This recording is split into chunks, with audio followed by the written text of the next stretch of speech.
on. I call the honourable member for Dobell. Speaker, my question is to the Minister for Communications. Will the Minister inform the House how putting the budget on I a sustainable cannot hear the question. footing— There'll be silence. Member for Dobell. I'll start again, Madam Speaker.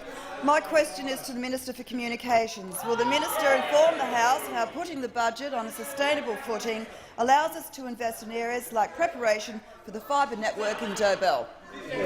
I call the honourable Minister for Communications. Thank the honourable member for her question. And I must say I appreciate getting some questions on the NBN, because I never get them from the opposition, Madam Speaker. In fact, the only question the Shadow Minister for Communications ever asked me was about a boat. In fact, they've asked the Minister for Immigration and I the same number of questions on boats. They only one each, as far as I'm aware. But, Madam Speaker, the position is that by taking on the fiscal realities of our nation, of not deluding ourselves, of recognising that we cannot keep on spending and running up debt, this government is getting down to the business of repairing the budget and, as part of that, repairing the NBN. Now, I can inform the House that with the stabilisation of the rollout, with the new management, we are now in a position to provide more information and more certainty for people living in rollout areas. Today, the NBN Co is releasing information on around 70 new sites covering 167,000 premises where build preparation for the fibre rollout has begun. And that means that people will soon see workers out in the street clearing Telstra's ducts and pits ahead of the physical network being installed.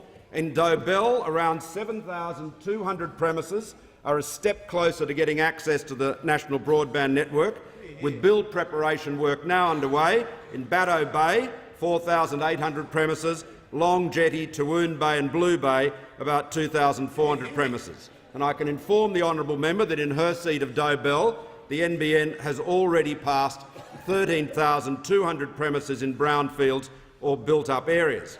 And just across the road from the honourable member's seat and the seat of Robertson, we have fibre-to-the-node pilots underway in Umina.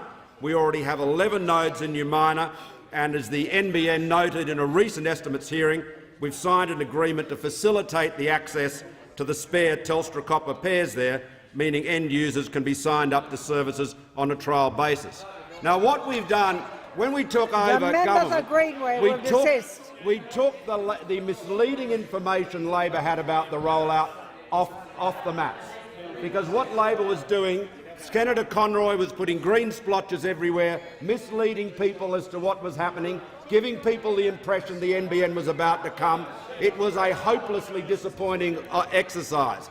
So what we are now doing is putting reliable, accurate information about the project that people can trust on the NBN Co's maps, and I refer honourable members to it, and I can say once again that we are committed to complete the rollout sooner, cheaper and more affordably for the great benefit of all Australians and the repair of the budget. I call the honourable Leader of the Opposition.